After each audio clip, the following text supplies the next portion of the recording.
la Reine du ciel dans le royaume de la divine volonté. Prière à la Reine céleste. Reine immaculée, ô céleste maman, en ce mois qui t'est consacré, je me place sur tes genoux maternels, m'abandonnant entre tes bras comme ton enfant chéri, et te demandant avec véhémence la plus grande de toutes les grâces, celle que tu m'admettes à vivre dans le royaume de la divine volonté. Sainte Maman, toi qui es la reine de ce royaume, permets que j'y vive en tant que ton enfant, que ce royaume soit rempli de tes enfants. Je me confie à toi afin que tu y guides mes pas et que, soutenu par ta main maternelle, tout mon être vive constamment dans la divine volonté. Tu seras ma maman. À toi, ma maman, je confie ma volonté pour que tu l'échanges contre celle de Dieu et qu'ainsi je sois assurée de ne jamais quitter cette divine volonté. Je te prie de m'éclairer afin que je comprenne bien ce qu'est la divine volonté. Amen. Je vous salue, Marie, pleine de grâce. Le Seigneur est avec vous. Vous êtes bénie entre toutes les femmes, et Jésus, le fruit de vos entrailles, est béni. Sainte Marie, Mère de Dieu, priez pour nous pauvres pécheurs, maintenant et à l'heure de notre mort. Amen. Appendice 1. Visite de Sainte Élisabeth. Sanctification de Saint Jean. Dans l'ardeur de son amour, et se sachant mère de Jésus, Marie se met à la recherche des cœurs à sanctifier. L'âme à sa mère céleste. Céleste maman, ta pauvre fille a un extrême besoin de toi. Puisque tu es à la fois ma maman et celle de Jésus, je sens que j'ai le droit de me tenir à tes côtés pour modeler mes pas sur les tiens. Sainte maman, prends-moi avec toi et tends-moi la main pour que je puisse apprendre à bien faire chacune de mes actions. Leçon de la Reine du ciel. Fille bénie, comme ta compagnie m'est douce. En voyant que tu veux me suivre et m'imiter, je sens un rafraîchissement dans les flammes d'amour qui me dévorent. T'ayant tout près de moi, je pourrais t'enseigner plus facilement comment vivre dans la divine volonté. Écoute-moi bien. Quand je suis devenue la maman de Jésus et la tienne, mes océans d'amour ont doublé, et ne pouvant les contenir, j'ai senti le besoin de les déverser à l'extérieur, et même au prix de grands sacrifices, d'être la première porteuse de Jésus aux créatures. Mais qu'est-ce que je dis? Sacrifice? Lorsqu'on aime véritablement, les sacrifices et les souffrances sont des rafraîchissements et des moyens de déverser son amour. Ô ma fille, si tu n'expérimentes pas les bienfaits des sacrifices, si tu n'éprouves pas les joies intimes qu'ils donnent, c'est un signe que ton âme n'est pas totalement remplie de l'amour divin et que la divine volonté ne règne pas comme une reine en toi. Elle seule peut donner une telle force à l'âme, la rendre invincible et la rendre capable de supporter n'importe quelle souffrance. Pose ta main sur ton cœur et observe combien de vide d'amour s'y trouve. Cet amour-propre secret, ce trouble à chaque petite contrariété, ces petits attachements pour les personnes et les choses, cette lassitude de faire le bien, cet agacement causé par ce qui n'est pas à ton goût. Voilà autant de vide d'amour dans ton cœur. Pareils à de petites fièvres, ils te privent de la force et du désir d'être rempli par la divine volonté.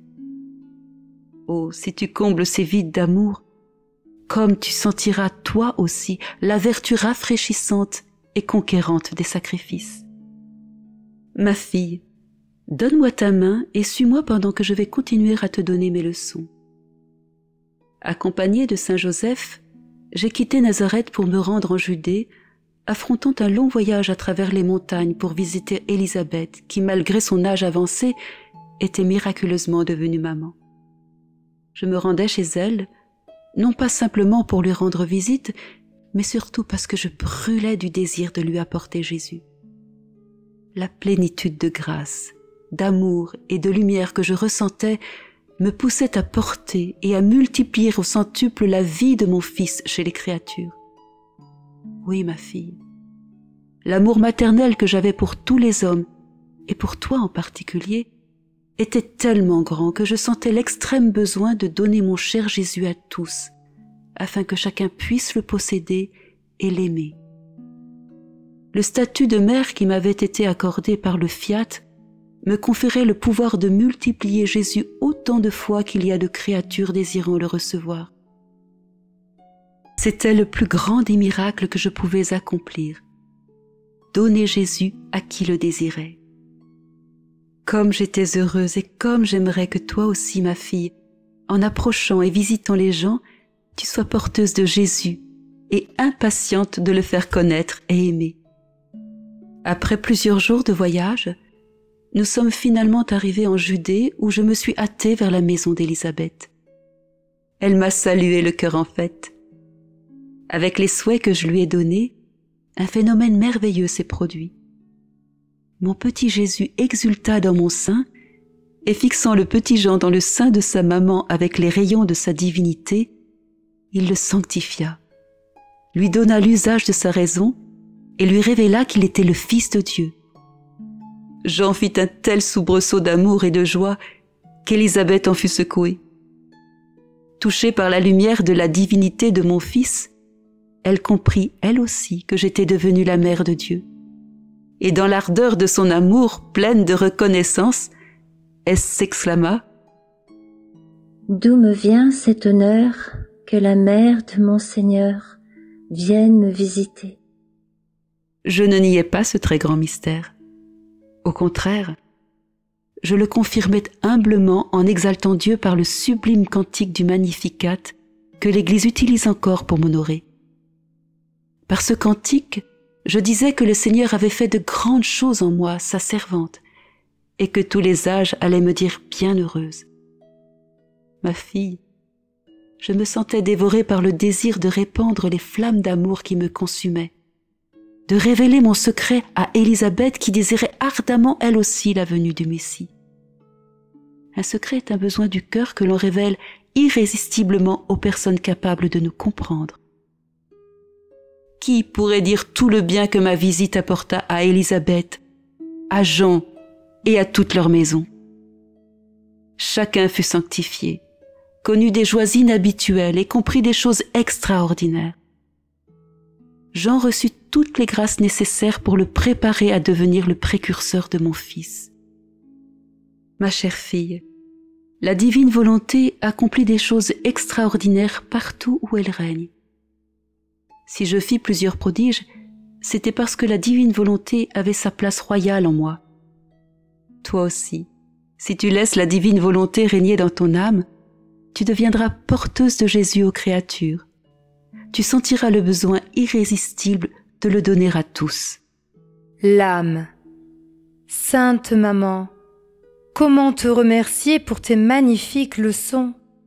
Je sens qu'elles ont un grand impact sur moi, au point de me faire sans cesse désirer vivre dans la divine volonté. Mais pour que je puisse obtenir cette grâce, viens avec Jésus dans mon âme, renouvelle en moi les visites que tu fis à Sainte Élisabeth et les prodiges que tu as accomplis pour elle.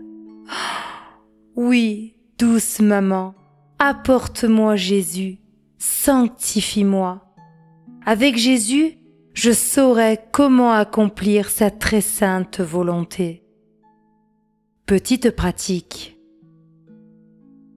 Pour m'honorer aujourd'hui, tu réciteras 3 fois le Magnificat en remerciement pour la visite que je fis à Sainte Élisabeth. Oraison jaculatoire. Sainte Mère, visite mon âme et prépare en elle une digne demeure pour la divine volonté. Chaque matin, chaque midi et chaque soir, redisons à notre maman: Maman, je t'aime, aime-moi toi aussi, et donne à mon âme une petite portion de divine volonté. Bénis-moi pour que je fasse toutes mes actions sous ton regard maternel.